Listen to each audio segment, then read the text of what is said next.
from the office of Carringtons Estate Agents in Kingston, Southwest London, with Alex McDonald, who's the sales director. Hi, Alex. Hello. And we are going to be going through the results of the last 90 days to see what the impact is when you stop overvaluing properties to win instructions. Let me give you some headlines. In the 90 days since we began, so we're now 1st of May, and we started this process on the 1st of February, so we've just done literally 90 days. The average fee has gone up from 1.1 to 1.4%, so that's a 25% increase in the average fee. Average instruction value has gone up 10% from 840,000 to 924,000. Days to under offer has dropped from such a big number we didn't know what it was to 19 days. And we're going to go through each instruction one at a time in a minute. And the overall pipeline, the fee of under offer pipeline deals agreed, has increased by 46% in that time. So the background briefly was that you were coming up against, basically you had quite a lot of stock that wasn't selling because in the face of rampant overvaluing from Dexton, I call them Dextons, right? Let's just call them Dextons, everyone knows what you mean. Sellers were finding it impossible to go with an agent that didn't put it in the same sort of ballpark. Is that right? Yeah, exactly that. We've got agents in this area, Dextons, as we call them, valuing anything from 10, 20, some cases 30% over what we would typically see as sort of market value. And just to be brutally honest with the cards on the table, are you sort of confessing that up until we started working together, you felt like you were reluctantly having to also participate in overvaluing? Exactly that. Yeah, you fall into a category of, and I'm sure it's relatable to other people as well. You have a sort of almost three prices: the price behind closed doors that you think the property's going to sell at, the price that's sort of spoken to the owner about to win the business, and then the sort of medium where you can find that middle ground. And I think everyone gets sucked into that in agency because of the competition around. Yeah. So, and it wasn't working out, was it? That's the point. No. Yeah. I think the biggest thing for us, especially as a small outfit, was these guys are just throwing money at it, and often 6, 7, 8 negotiators, and can afford to spread themselves thin across lots of properties, and going after and following that same process and strategy with a smaller team was just unmanageable. Right. Okay. Well, I mean, I have to say 90 days isn't long. And I must first of all actually congratulate you guys on how wholeheartedly you've embraced this strategy that I've recommended of just being transparent, refusing to overvalue, and instead adopting the approach of talk process, not prices. Yeah. And basically what that means is that when Alex or one of the other guys from the team here goes into a client's property and the client says, "How much do you think my home is worth?" The answer is, well, we don't know, and nobody knows, but this is how we find out. This is the approach we will use to make sure that we get you the best price the market will pay in a short space of time. And as we'll see in a minute, so it's average of 19 days to under offer since we started this process. For everything that's gone under offer. Okay, so there's result number one. You also had a figure about how many offers. So what were the viewings? Average viewings across those properties were just over 16. 16 the viewings. Highest being 27 on one property. Right. And then the average number of offers across those properties were 3.5. Okay. Yeah. So this, on average, getting 3.5 offers per new instruction of the new instructions that you've taken on using this process in the last 90 days. Yeah. And there are 12 of those, is that right? And 7 of them are under offer? Yep, 7 currently under offer, with an 8th, an open day this weekend with 20 viewings, following what we are calling the normal signs of the process that we assume will be under offer next week. So the process is start off by getting sellers to understand that nobody knows what a property will sell for, especially in a slightly more uncertain market than there's been recently. Yeah. But that as long as you bring your property to market really well, and of course that's the marketing quality, the photographs, the floor plan, the description, but most importantly, hitting the sweet spot on the launch marketing price first time. Yes. Because if it's not first time, you don't get to do this twice, do you? No. then you will get an average of, how many viewings was it? 16 viewings. Yes. Within a couple of 2 to 3 weeks, out of which you'll get an average of 3.5 viewings, which has given 7 out of those 12 sellers so far the confidence to go, great, I'm happy, I've got market price. Yeah. I can now move on with my life. Yeah, exactly that. That's fantastic. So do you want to actually, I mean, let's just talk through each of those. Well, let's start with the 7 that have already gone under offer. Yeah, well, I mean, the first one on the list is really interesting because we had just sold a property in that development for a second time round, having had a fall through. And it was off the back of that property reselling that a known landlord to us came and said, I'd be interested in selling. I've seen you had some success with that. And it was that crossover period of we'd just taken on this strategy. So we had amazing data to support it. We just obviously sold a property with lots of viewings and interest.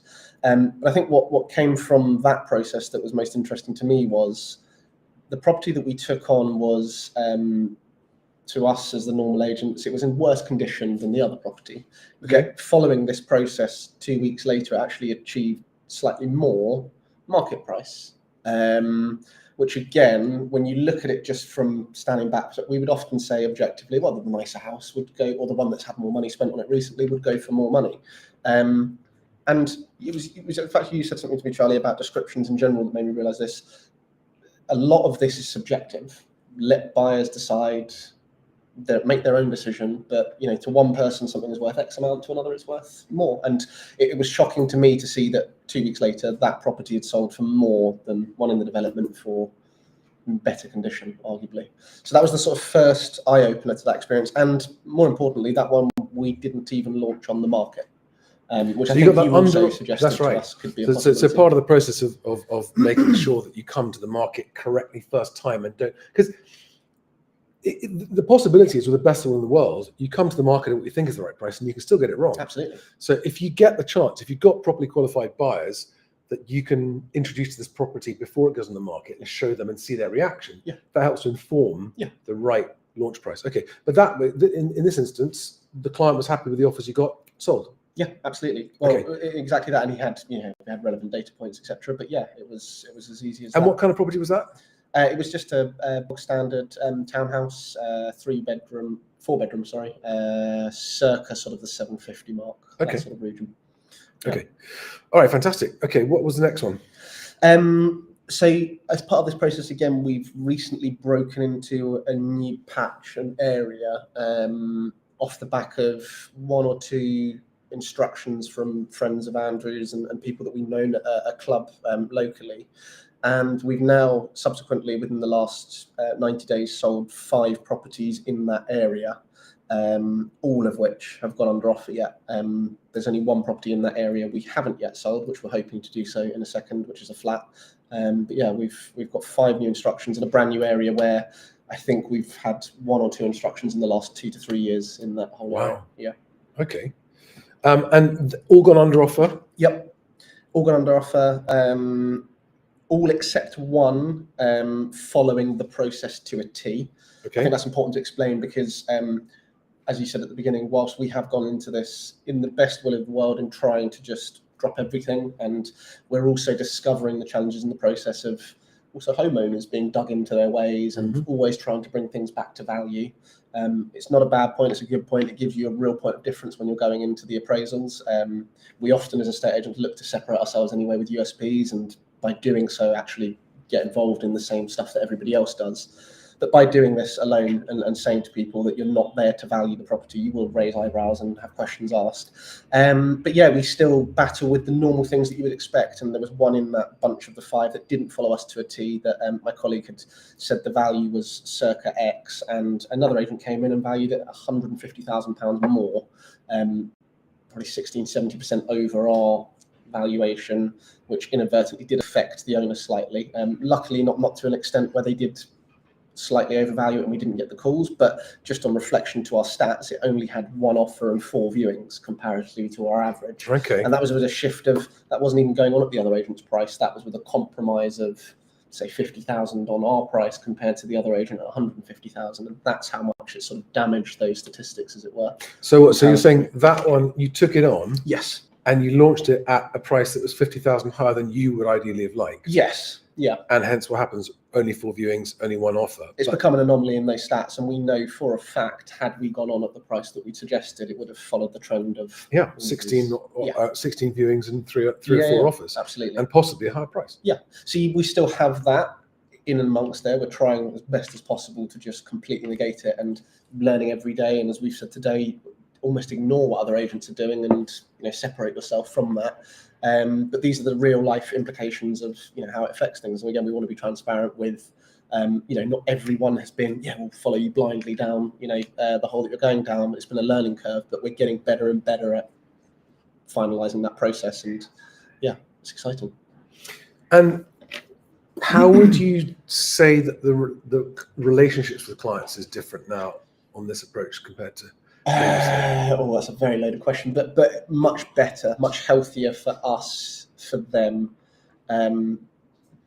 Transparency, just telling people exactly what is going on. There's no pitfalls, there's nowhere to be caught out. You're not giving false expectations. As I said at the very beginning of this, I think when you're competing against some of those corporate powerhouses, and the assumption is that you all work the same and therefore you have to do exactly the same as them, if not better, to get and win my business, is nothing but our own fear. We don't have to operate in the same way as them at all. If anything, you want to do the complete opposite, because the completion rates are very, very telling. But for the relationships with the clients, it's much, much healthier, because it also allows us to give a better service and to justify our fee. Because, as I sort of often explain it to people in the nicest way possible, I'm doing 6 months worth of work within a 3 to 4 week period. All of these stats, I would be very surprised. That's massive. Yeah. Sorry, 6 months worth of work in 3 to 4 weeks. Well, I would challenge any of these stats that you see here, i.e. 16 average viewings, 3.5 offers. I don't think any of the more traditional processes or some of the corporates would have overvaluing would have much different stats from that, but over a 6 month period. Right. And therefore, without the urgency and the strategy of everyone seeing the busyness and the want of this property, it's just all fizzled out over a long period of time. And of course, clients don't want to wait 6 months. No, exactly that. Or at least they have been brainwashed to think that they might do, and that there's at any one time you are taking a day and a time in the market to separate yourself and accept an offer. There's no right or wrong to that. We think we've got that process down to as much as if you can get multiple bids, multiple people through the door, that is the best way to get the highest value. In the shortest time. Absolutely. Exactly. Yeah. And of course, when you can demonstrate that you are now selling, so I mean, we haven't worked out the success percentage ratios in this, but it's very easy to defend a higher fee, isn't it? Yeah, absolutely. That's the point. Like, you're not battling to get 1%. You're now being easily able to justify an average of 1.4%. Yeah. And that will only improve as you get more and more data, as these start to complete and you've got the actual cold, hard data to go, no one in our patch has a completion success ratio as high as we do. Yeah, absolutely. And that's why we are 2% agent, which is the goal, right? Yeah, if not higher. Yeah, exactly. Because it's worth it all day long. Yeah. If you're a seller and you're convincing the sellers, because you're not persuading them to accept one flaky offer. You're saying you've got sport for choice here. You've got 3 proceedable offers. Yeah. There's value in that. So your clients are happy that they are getting market value, full market value. Yeah. What's the hardest part? Because I mean, a lot of sellers have ideas in their mind, don't they? When you go in to see them, how do you talk them down, or just talk them out of that and go, well, yeah, maybe, but look, that's because I know that most agents that I speak to about this just go, yeah, but the sellers, how do you deal with the sellers? It's just because the sellers. Yeah, I guess first of all, you've got to be very conscious of the fact that, well, what you just said there was almost, I think, in a lot of ways that agents would think about it almost negatively, going into it thinking they have to talk them down as though their expectation is already high. First of all, don't go in with that expectation. You don't know that. You're setting yourself. Yeah. But if they do, then it's nothing more than, do you want to sell now? Forget 6 months from now, 12 months from now, 2 years ago from now. Do you want to sell now? That is the only question that they and you should be answering. That's why you're there. Right. if the conversation is anything beyond that, when we're taking value away from it, we all live and breathe this job every day. We know that the market changes and fluctuates. You can only give opinions based on the here and now of what you see. So anyone grasping onto a fake value or something that they perceive as value of their property based on a piece of paper someone handed them 3 years ago, or based on someone, oh, I could definitely sell your property and I've got, a buyer that would buy it, they're all meaningless conversations. And until someone accepts the reality of, okay, I want to move, and what are my plans around moving, i.e. where do I want to go, for what purpose, why, when do I need to be there, those sorts of questions, the money is all relevant and will sort itself out. You're an intelligent enough person, Mr. Seller, to know where you're going and to appropriately adjust your finances. If you're a little bit short here or a little bit more here, you know what you want and where you're going to go, and you're only going to be able to discover that journey once you know the very starting point, which is how much is your property worth.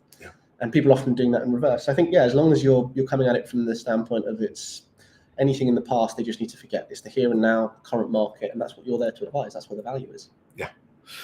And am I right? You've also seen some success in increased applicant registrations. Yes. On the back of launching properties at a more realistic price. Yeah. And on the back of increased applicant registrations, you've actually won a few extra instructions. Yes. There's definitely more opportunities, and again, it's something that we're still improving on and working out our process on.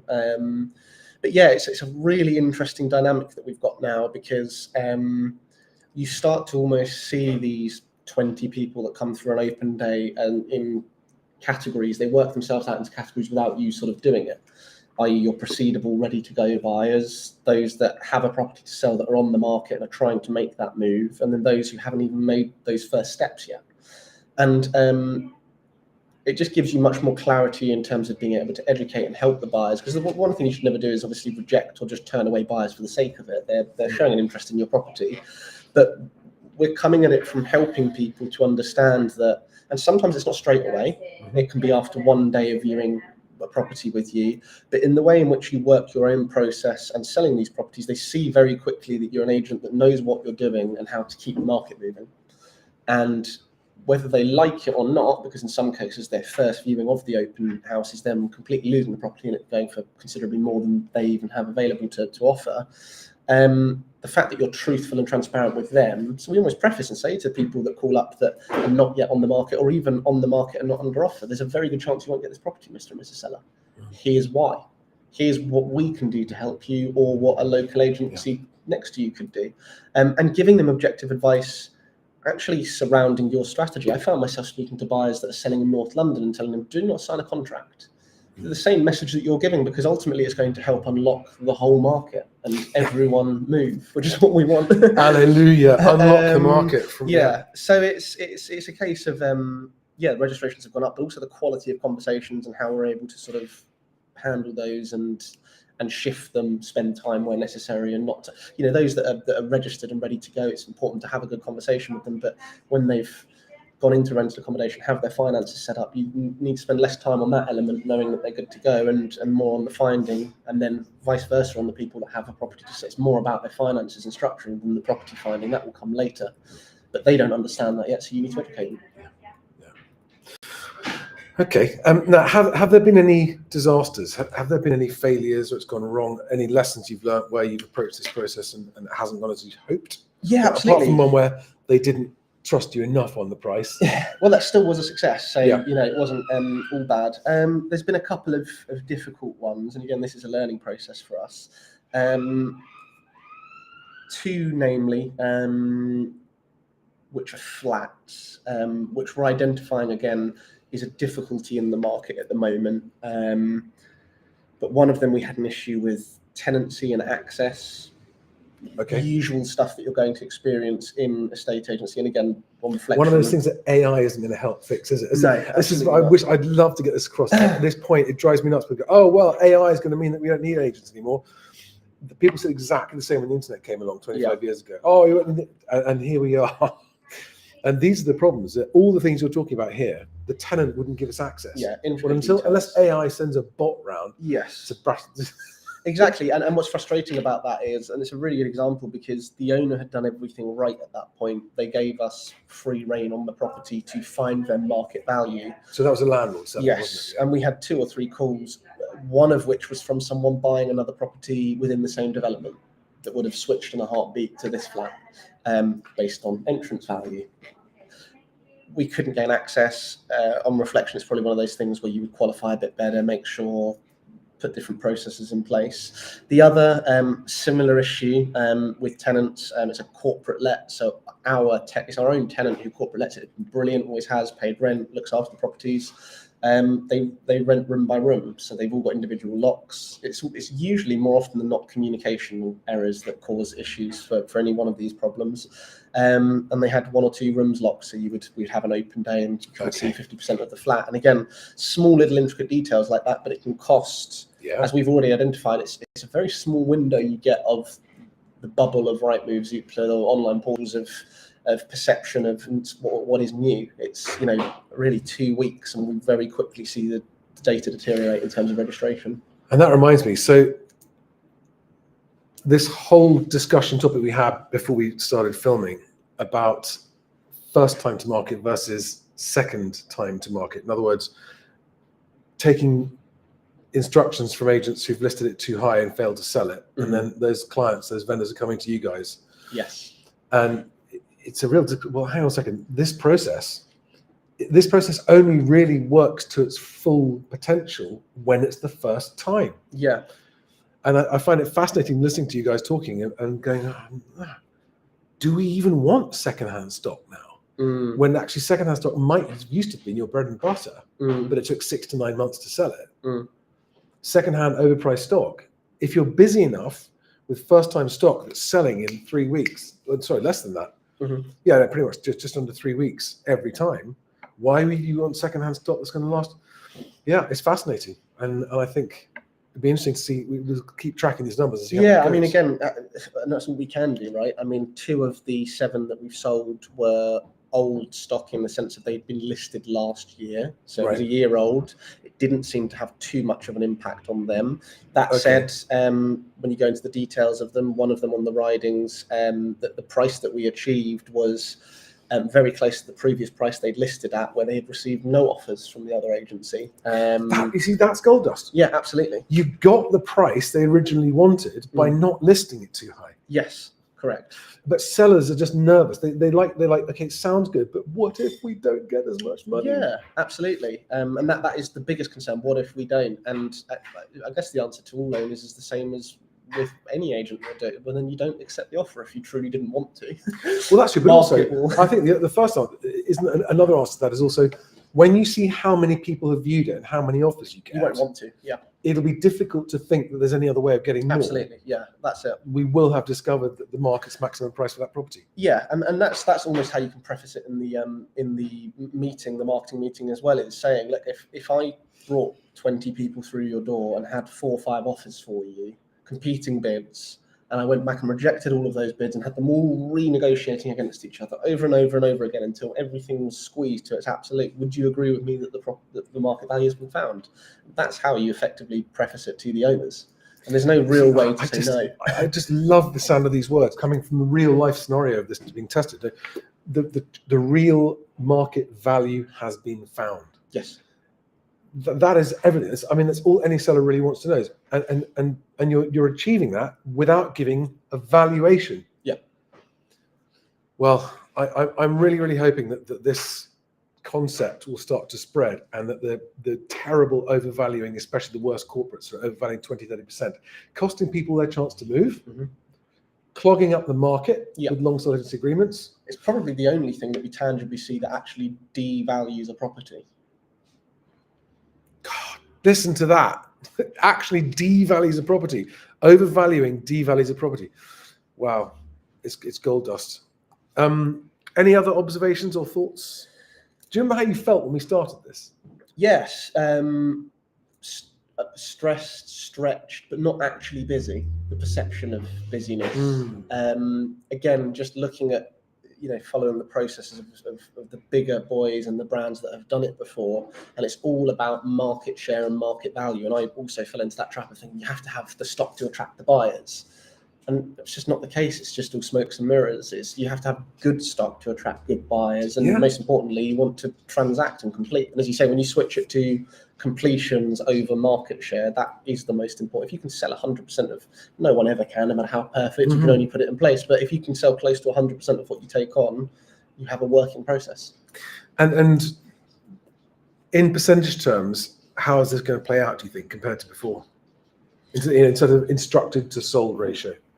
Well, I mean, based on that alone, we're at up to 70% there or thereabouts. We want to, and we've said this from the beginning, by 2026, we want to be at 90% completion. So we're very quickly shifting the panel on that. I just want to continue along those lines, yeah. And it's worth pointing out to people watching this that also, when I first started working with Carringtons, they had quite a lot of properties that have been on the books a long time and weren't selling and weren't getting any viewings. And so you've also gone through that as a process and spoken to this client and said, look, we may have overvalued to begin with. Yeah. So now there's a decision to make, which is, do you want to sell? Let us use this new process. Yeah. Or do you want to go with another agent? Yeah, exactly that. It was a case of, the easiest thing would be to just rip it up and start all over again. And you can obviously do that with new inbound calls, and it's the first time they've spoken to you, brand new conversation with all of those that you've already had an existing relationship, some with 3 months on our books, some that you've known for 10 years that you've been saying the same thing to over and over again. But again, it was quite refreshing and uplifting to be able to just say to people, this is the truth. We've also been caught in that process because these are the boundaries and the parameters of what we were set up. Just being honest with them and explaining, we know that the average owner has 3 estate agents in. We know that the first question that you ask is, what's my value and what's the lowest fit? They're the 2 things. Even I could print you a 1,000-page document and they were the 2 things that you would look out for. So we know that's the basis in which you're selecting us. It's inevitable that you get drawn into that trap. So as soon as you can step out of that and identify and say, we apologise, but this is what we're going to do moving forward. You can never hold someone accountable for admitting a mistake, apologising for it, and then moving forward. So yeah, that's what we did. And the result being that you aren't spending so much time banging your head against a wall with unsaleable properties. Yeah, and we found out very quickly of that 25 properties that we had on the stock board, 3 or 4 of them were obviously very realistically willing to just let go of the reins and go, yeah, I want to sell. And the others weren't. How much longer would it have taken for us to have discovered that 80% of them were just a waste of time and energy and effort on all parts? And ours, theirs, everyone's. Well, I mean, I have to say,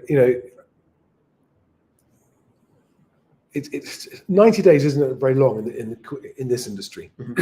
That I think this is a remarkable start.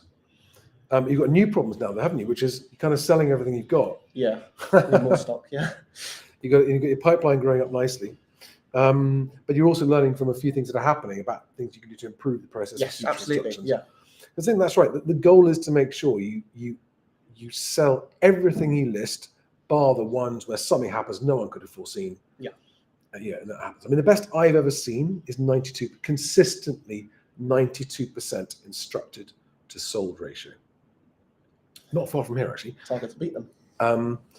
But why not aim for that?